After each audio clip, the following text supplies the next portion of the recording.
Pabill out na po ako. Sige po, saglit lang po. Sige. Sa cellphone niyo, huwag na kayong Bigyan mo na para di ka lumaban para masaktan. di na kayo masaktan. Bakit wala? Miss! Miss! Hindi ka pa nagbayad, Miss! Baka naman tatakbo na. Nagsama pa kayo ng 10 lubi.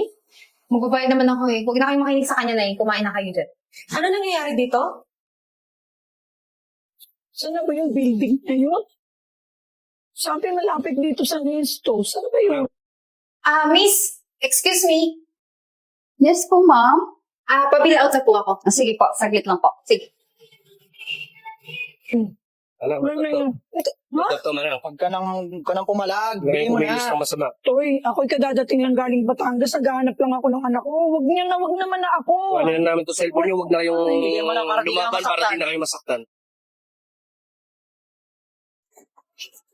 Bakit wala? Miss! Miss! Hindi ka pa nagbayad, Miss! O sige, ibigay mo na yun Ibigay mo na ako. para wala na tayong pag-isapan. Ibigay mo na. Ibigay mo na.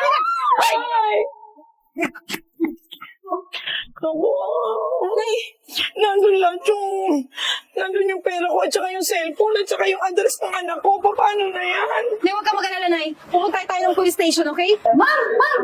Yung babae po biglang tumakbo hindi pa po siya bayad. Bakit mo yun na umalis? Hindi ko po alam, ma'am. Biglang tumakbo po. Paano yan? Sino magbabayad? Hanap tayo ng paraan para makuha yung gamit mo. Pero sumama ka muna sa akin. Pero, Nay. Nay, dito po muna kayo. Umupo kayo. Yan.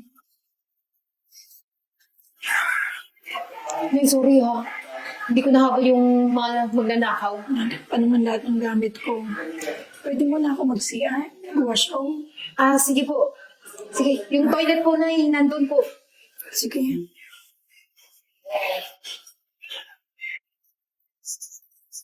Oy, babae! Ikaw na naman? Ikaw yung tumakbo kanina hindi nagbayad. Siguro wala kang pera, no? Ma'am, pasensya na, hindi ko naman intensyon na Hoy, takuhan kayo. huwag ka nang maginarte. Wala kang pambayad, wala kang pera para ang mukhang pulube. Ma'am, magbabayad ako. Gusto ko mag-order ulit. Huwag na! Buka ka naman walang pera eh. Ma'am, sorry po talaga, pasensya na. Hindi ko naman intensyon talaga. Pa-order po ulit ng isang mami. Huwag ka na mag-order. Mukha nung walang pera, di ka nga nagbayad kanina, takbo-takbo ka pa. Ma'am, pasensya na po. May pambayad naman ako eh. Tsaka babayaran naman po kita. May pera ako. Sige na po, pa-order po. Teka lang, ano nangyayari dito? Ma'am, gusto pa pong mag-order. Ito po yung babae kaninang tumakbo hindi nagbayad. Pa ba yan? Opo, totoong tumakbo ako pero babalik naman ako, magbabayad ako eh. Tsaka gusto ko pong umorder ulit ng isang mami. O sige, yun, total yun naman na sinabi niya. Bigyan mo na lang ng bagong order. Sigurado yung magbabayad ka, ha? Opo, magbabayad po ako. Miss, sensya ka na ha. Okay lang po. Sige po, hintayin ko na lang po yung order. Sige, salamat. Kaya lang, ano man. Kamusta ka na, Nay? Ako anak, ito, nakahinga na ako. Salamat, puti nakita mo ako. Alam mo, takot ako kanina din sa dalawang lalaki. Alam mo, dala ng holdapper lahat ng bag ko, pati cellphone, pati pera. Walang natira lahat. Huwag po kayong mag-alala. Gagawa tayo ng paraan. Nga pala, nag-order ako ng pagkain para sa iyo. Para naman makakain ka lang kung gutom ka eh. Ano na yung order mo? Ay, ito na pala. Ay, hindi po para sa akin. Para sa kanya.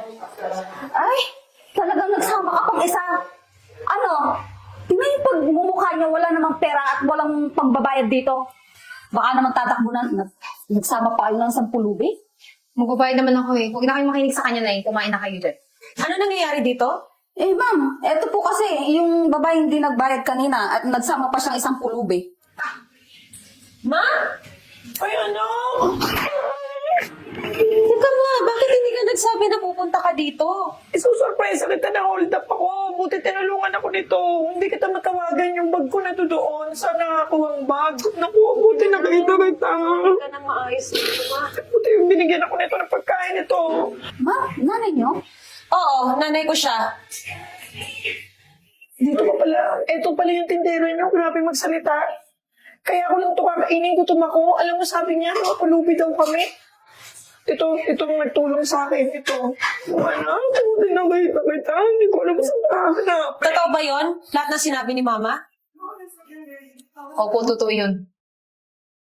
Lahat po yun totoo. Customers sila. Customers are always right. So bakit kailangan mo silang bastusin? Sorry po, hindi na po maulit, ma'am. Talagang na hindi na mauulit. Ayoko na makita yung pagmumukha mo. Napaka-unprofessional mo. Umuwi ka na pagkatapos nito. Huwag ka nang babalik. Uy, Eden, maraming salamat ha. At tinulungan mo si Mama. Tsaka salamat din po na pinagtanggol niyo kami dun sa waitress yung masama yung ugali. Eden, maraming salamat talaga ha. Kung may gusto ko pang kainin, order ka na ng order. Sige Tsaka pag babalik ka, bibigyan kita ng discount. Ay, maraming pong salamat, ma'am. Ano na, labas tayo mamaya ha.